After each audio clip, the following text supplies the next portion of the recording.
اچھا cyber case میں خان صاحب کو ضمانت مل جاتی ہے اسلام آباد ہائی کورٹ سے، تو آپ بتائیے گا آگے کیا ان پہ کتنے کیسز ہیں جو آگے بھی جا سکتے ہیں ان پر؟ دیکھیے عمران خان صاحب کے اوپر جتنے بھی کیسز اس وقت بنے ہوئے ہیں، اس وقت وہ ماں سوائے سائفر کے، عدت نکاح کے اور تیسرا توشہ خانہ کیس کے، اور کوئی ایسا کیس نہیں ہے جس میں ان کی گرفتاری مطلوب ہو۔ میں آپ کو یہ بھی بتا رہا ہوں کہ عمران خان صاحب کی تمام اپیل، سائفر، توشہ خانہ اور عدت نکاح، اگر جوڈیشری ہمارا ساتھ دے ان اپیلز کو سننے کے لیے، اس لیے ساتھ دے کیونکہ یہ کیسز بڑے آبجیکشنیبل مینر میں، بڑی ہیسٹ میں، یہ رات گئے تک 4 دنوں میں یہ 3 فیصلے بیک ٹو بیک آئے ہیں۔ یہ کیسز آلریڈی بڑے کانٹروورشل ہو چکے ہیں، ان پر آلریڈی بہت کرٹیسزم آ چکا ہے، اور صرف اس لیے کہ جس طریقے سے یہ کیسز کنکلوڈ ہوئے ہیں اسی تیزی سے اگر ہمیں اپیلز میں ان کی سنوائی کا موقع مل جائے تو میں سمجھتا ہوں کہ عمران خان صاحب کی رہائی 100% عید سے پہلے رمضان کے اندر مجھے وہ اپنے گھر جاتے ہوئے نظر آ رہی ہے۔ ان تینوں کیسز میں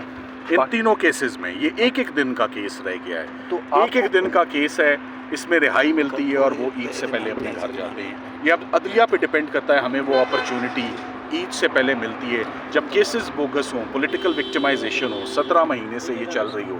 تو الیکشنز بھی ہو گئے ہیں، بار بار میں کہتا ہوں عمران خان صاحب اس میں پارٹیسپیٹ بھی نہیں کر سکے، تو مقاصد تو پورے ہو چکے ہیں۔ اب جو کیسز میں ہے کچھ نہیں، کیسز جب کھلیں گے اپیل میں شرمندگی ہوگی، پروسیکیوشن کو ندامت ہوگی، اور اس میں عمران خان کو بیرسٹر آپ نے بتایا جیسے کہ عدلیہ سے توقع تو ہے،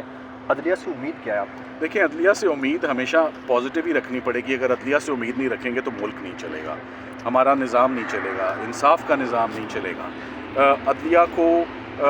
مزید جو ہے ایک ایکٹیو رول ضرور ادا کرنا ہے آنے والے دن میں۔ اس چیف جسٹس پاکستان بھی ہیں، وہ اسلام آباد ہائی کورٹ کے چیف جسٹس بھی ہیں، لاہور کے بھی ہیں، کہ پولیٹیکل وکٹمائزیشن کی جو ویو چل رہی ہے جس نے پورے نظام کو اپنی لپیٹ میں لیا ہوا ہے، اور یہ پولیٹیکل وکٹمائزیشن ہمیشہ سے چلتی رہی ہے۔ یہ پولیٹیکل وکٹمائزیشن آصف علی زرداری صاحب کے خلاف بھی ہوتی رہی، نواز شریف صاحب کے خلاف بھی ہوتی رہی، ان کی بھی پوری کیبنٹ رہی، اب عمران خان صاحب کی بھی پوری کیبنٹ جو ہے وہ اس کی لپیٹ میں ہے۔ تو یہ اسی میں کیا ساری زندگی گزر جائے گی؟ فوجداری کا نظام اس میں تباہ ہو رہا ہے، عدالتوں کا ٹائم ویسٹ ہو رہا ہے، جیلیں بھری جا رہی ہیں، اور جتنا آپ قانون اٹھا لیں، میں جو قانون عمران خان کے لیے اٹھاتا ہوں یا زرداری صاحب کا کیس ہوتا ہے یا نواز شریف صاحب کا کیس ہوتا ہے، کیا آنے والے وقت میں بھی یہی ہوگا؟ یہ this has to stop. Thank you, بہت شکریہ۔ بیرسٹر سلمان صفدر صاحب ہمارے ساتھ موجود ہے سائبر کیس کی